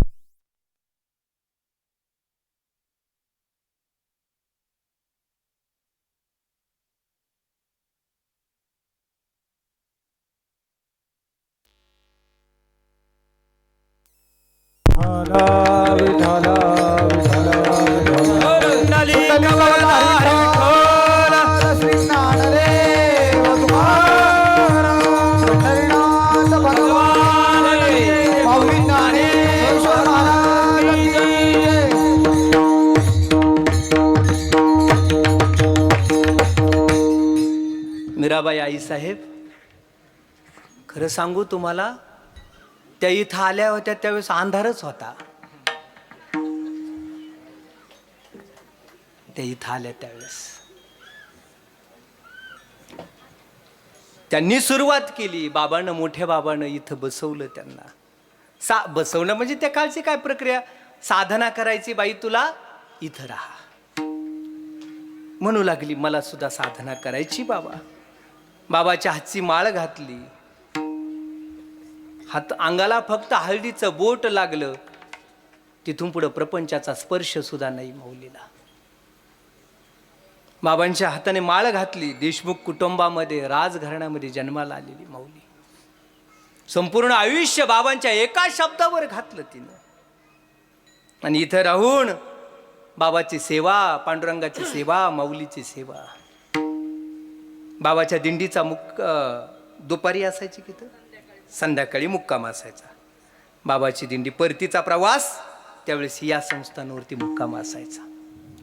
नितांत सेवा केली, त्या सेवेचं फळ आहे आज हे दिसतंय आपल्याला. हे सगळं तिने केलेली सेवा, तिने केलेली गुरुभक्ती.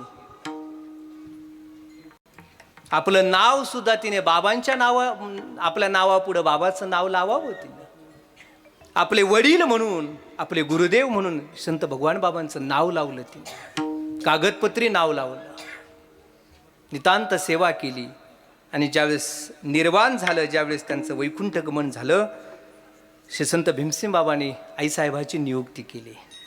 जन्मगाव आहे त्यांचं तागडगाव आणि महाराज आहेत तागडगावचे, आहे का नाही? त्याच्यामुळं प्रेम असणारच आहे, आवड असणारच आहे त्यांचं. अधिक जिव्हाळा 8 दिवसाचे जेवढे कीर्तनकार आहेत ना, त्या सगळ्या कीर्तनकारापेक्षा जास्त जिव्हाळा आमच्यावर आहे. आजचं कीर्तन सांगू तुम्हाला, आजचं कीर्तन हे सप्ताहातलं कीर्तन आहे असं समजू नका. आजचं कीर्तन हे जिव्हाळ्यातलं कीर्तन आहे, जिव्हाळ्याचं कीर्तन आहे. त्या उद्देशानं या ठिकाणी आईसाहेबांनी खूप सेवा करत आपल्या या संपूर्ण संस्थांचा पूर्ण विकास करण्याचं कार्य चालू आहे. आदरणीय सगळीच मंडळी या ठिकाणी उपस्थित आहेत. श्री संत भगवान बाबांच्या पदस्पर्शाने ही पावन झालेली भूमी आहे आणि त्या भूमीचं आपण नक्की संरक्षण करावं. जेवढं आपल्याला सहकार्य करता येईल तेवढं आपण नक्की संस्थांना करत राहावं. संपूर्ण त्याग असतो, जेवढं मोलाचं सहकार्य करत राहावं. जे काही असतं ते समाजासाठी असतं, लोकांसाठी असतं. याच उद्देशाने या संस्थांची निर्मिती असते. इतर धर्माकडे पहा आणि आपल्या धर्माकडे पहा. आपल्या धर्मातली माणसं खरंच झोपलेली माणसं आहेत. इतर धर्मातली माणसं जागी झाली. त्यांनी त्यांच्या धर्माचं पालन करू नये असं आपल्याला म्हणायचंच नाही. त्यांच्या धर्माला विरोध म्हणून आपला धर्म नाही आहे. आपल्या धर्माचं कधी आपण पालन करणार आहेत? कधीतरी करावं. म्हणून कधीही कोणासंग स्पर्धा करू नका, मत्सर करू नका, निर्वत्सना करू नका. सहजरित्या जीवन जगत राहा. जे काय आहे भगवंत आपल्याला देत राहणार आहे, भगवंत सांभाळत राहणार आहे. माझ्याकडून होत असं नाही, माझे सद्गुरू माझ्याकडून हे सगळं कार्य करून घेतात.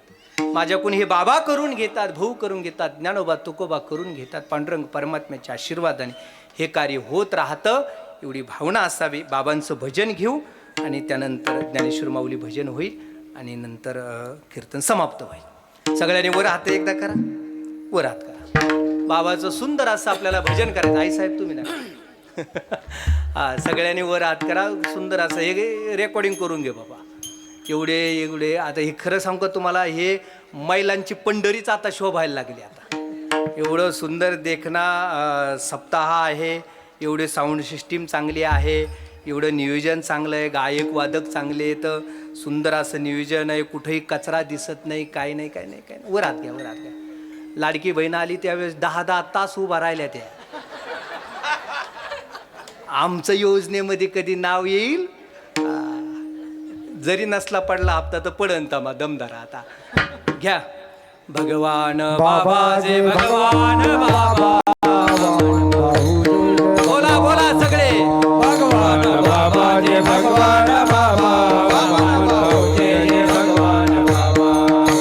बाबा जे भगवान बाबा, भाऊ जय जय भगवान बाबा, भगवान बाबा जे भगवान बाबा, वामन भाऊ जय जय भगवान बाबा, भगवान बाबा जय भगवान बाबा, जोग महाराज जय जय भगवान बाबा, भगवान बाबा जय भगवान बाबा, जोग महाराज जय जय भगवान बाबा, भगवान बाबा जय भगवान बाबा, मंगल स्वामी जय जय भगवान बाबा, भगवान बाबा जय भगवान बाबा, मानिक बाबा जय जय भगवान बाबा, भगवान बाबा जय भगवान बाबा, नगद नारायण जय भगवान बाबा, भगवान बाबा जय भगवान बाबा, नगद नारायण जय जय भगवान बाबा, भगवान बाबा जय भगवान बाबा, मानिक बाबा जय जय भगवान बाबा, भगवान बाबा जय भगवान बाबा, जय जय भगवान बाबा.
श्री संत भगवान बाबा, संत वामन भाऊ महाराज, श्री संत भीमसिंह महाराज, श्री संत मीराबाई आईसाहेब यांची चालत असलेली खाली बसा महिला मंडळ 28वी भव्य दिव्य ही पुण्यतिथी 16. आजी खाली बसा, उठू नका, जाऊ दे, त्यांना अर्जंट आहे, थोडी जागा द्या. थोडं वयस्कर माणसाला होतो थोडा त्रास, थंडीचे दिवस आहेत, पण बाकीचे बसा.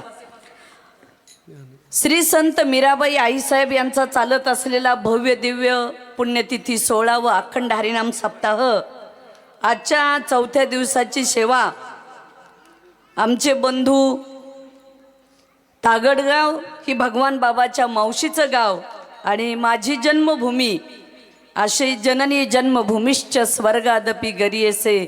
जननी आणि जन्मभूमी ही स्वर्गापेक्षा श्रेष्ठ असते. अशा पावनभूमीमधल्या तागडगाव संत भगवान बाबाचं संस्थान, त्या संस्थानावर आदरणीय भगवानगडाचे महंत आदरणीय शास्त्रीजी त्यांनी भगवान बाबाच्या संस्थानवर आमचे बंधू अतुल महाराज शास्त्रीजी यांची योग्य निवड केली. तागडगाव संस्थानला महाराज आल्यापासून फार मोठा गावामध्ये बदल झाला. गावामध्ये तरुण मंडळी परमार्थाच्या मार्गावर त्यांनी आणली आणि सर्व गावकऱ्यांनी त्यांना सहकार्य केलं. महाराजाचं तसं गाव बोरगाव, म्हणजे वामन भाऊचं आजूळ, जिथे जन्म भाऊचा बोरगावलाच झालेला. गणपत भाऊ सावरगावकर, सर्व पुण्यभूमीचे सावरगाव बोरगाव, आणि त्याच कुळामधले आमचे अतुल महाराज शास्त्रीजी. आणि फार मोठ्या पद्धतीने त्यांनी अभ्यास केला. भगवानगडावर शास्त्रीजीच्या हाताखाली 10 ते 15 वर्ष ज्ञानेश्वरीचा अभ्यास केलाय. म्हणून हे एक रत्न भगवानगडाच्या फॅक्टरीतून जन्माला आलंय. आणि भगवानगडाच्या संस्थांमधून ज्या ज्या गडाला महंत अगोदरचे जातील त्या गडाला महंत देण्याचं काम आदरणीय शास्त्रीजी करतात. तसे आमचे अतुल महाराज भगवानगडा बाबाच्या संस्थांवर आमचा विषय झाला. ते विवेक शास्त्री शिरूरचे, त्यांनाही संन्यासाची गादी मिळाली, ते गेले तिकडं मुंबईला. मी अतुल महाराजाला म्हटलं आपल्यालाही बघा एखाद्या गाद्या निवंत बसायच्या, आपण आपल्या गाद्या मोकळ्या करून कोणीतरी उत्तराधिकारी याच्यावर बी बसून देऊ. ते म्हणले आपण सगळ्या महाराजांनी आता जे जुने झालेत त्यांनी सांगू गडाकडं आणि नवीन लोकाला जागा मोकळ्या करून देऊ. आम्ही आपलं बोलता बोललो, पण अतुल महाराज तसं करून बघू काय जसं जमेल तसं, असं करूनही जमत नाही. असं गाद्या सांभाळणं, संस्थानं सांभाळणं ही सोपी गोष्ट नसती. आमचे अतुल महाराज आता फार छान कीर्तन त्यांनी केलं. भगवान बाबा संस्थान तागडगाव या गादीवर त्यांना बसवलं म्हणजे त्या गादीशी लग्न झालेलं असतं आणि आयुष्यभर त्या भगवंताच्या नामाचं मंगळसूत्र मरेपर्यंत त्या महान पतिव्रता जी स्त्री असती तिला त्याचं पालन करावं लागतं. तसं बरं का आमचे अतुल महाराज फार छान स्वभाव, अत्यंत प्रेमळ स्वभाव आहे आणि सगळ्यांना व्यवस्थित. तागडगाव सुद्धा मोठं गाव आहे, आमचंच गाव आहे, इतकं सोपंही नाही ते सुद्धा. होय, प्रभू नाना अशोक भाऊ आलेत, इथं सुभाष शेठ काका आलेत, आमचे खेडकर गुरुजी या ठिकाणी उपस्थित आहेत. तसेच हरिभक्त परायण अविनाश महाराज गडाचे आलेत, तसेच हरिभक्त परायण सुचित महाराज ते आलेले आहेत. तसेच आमचे भरत भाऊ या ठिकाणी आलेले आहेत महाराजाबरोबर. आणि नाना सुभाष शेठची तर दरवर्षी बिस्लरी असते आम्हाला. जेव्हा ट्रकभर बिस्लरी ते देतातच, चोपदारासहित बिस्लऱ्या. मला रात्रीचे एक महाराज आले, म्हणले ताई ह्या बिस्लऱ्या. म्हणलं काही नाही, किती प्या, पाणी प्यायला ते द्यायला तयार आहेत आपल्याला, पाणी पाजायला काहीच अडचण नाही. आणि खरं म्हणजे आज महाराजांचं कीर्तनही छान झालं. संस्थांकडून त्यांना खूप खूप धन्यवाद. आमचे बंधूच आहेत, ते महाराष्ट्रभर बाबा भाऊच्या निमित्ताने प्रचार प्रसार करतात धर्माचा. आणि त्यांनी आज भगवान बाबा फार वेगळे सांगितले, म्हणून त्यांना पुन्हा एकदा धन्यवाद. आजचे त्यांचे यजमान श्री बाबासाहेब केरबा जायभाई आरोग्यसेवक, तसेच श्री रावसाहेब अर्जुन गर्जे, हे सकाळचा नाश्ता लक्ष्मण ज्ञानोबा गर्जे, अंकुश किसन गर्जे, पोपट रंगनाथ गर्जे फौजी. सकाळच्या नाश्त्याबद्दलचं कौतुक करील मी. सकाळी आपल्याला बनवला होता पुलावा. आपले जे जलाल महाराज आहेत ना, त्यांनी सकाळी तो पुलावा खाल्ला. ते PhD झालेले महाराज आहेत. ते मला म्हणले 5 स्टार हॉटेलला मी पुलावा खाल्ला होता, अशी डिश तर 900 रुपयाला एक डिश होती. आईसाहेब ही एवढं सुंदर कसं बनवलं, तुम्ही आचारी कुठून आणला? म्हणलं गावाचं नावच महासांगवी आहे, हे महान कार्य करत राहतात, चांगली चांगली माणसंच इथं आणतात. आणि खरं म्हणजे आपल्या गावाचं महासांगवी कवडवाडी गावकऱ्याचं कौतुक केलं पाहिजे की आचारी, मंडपवाले, सिस्टीमवाले, कीर्तनकार, कथाकार सर्व क्वालिटीचे माणसं आहेत. सकाळी सुद्धा पुलावा खाल्लाय, सकाळी आम्ही सुद्धा पुलावाच खाल्ला. दुपारी सुद्धा रामचंद्र मोतीराम गर्जे माजी सरपंच आणि हनुमान महादेव सानप यांनी काय केलं होतं, दुपारी जिलेबी होती, चपातीची पंगत होती आणि चंद्रकांत भगवान काळुशे, मुक्ताजी तात्याबा गर्जे, विकास बाबासाहेब थोरवे, रघुनाथ साहेबराव गर्जे, विठ्ठल घेणाराव काळुशे, सुषेण गोपा, सोपान राग, गैनाथ गणपती गर्जे, प्रवीण जगन्नाथ काळुशे, अर्जुन आश्रुबा गर्जे, त्रिंबक निवृत्ती काळुशे, विश्वजित उद्धव गर्जे यांनी जवळपास 70 किलोचे भजे केले होते. जोरात टाळ्या वाजवा बरं या अन्नदात्यासाठी.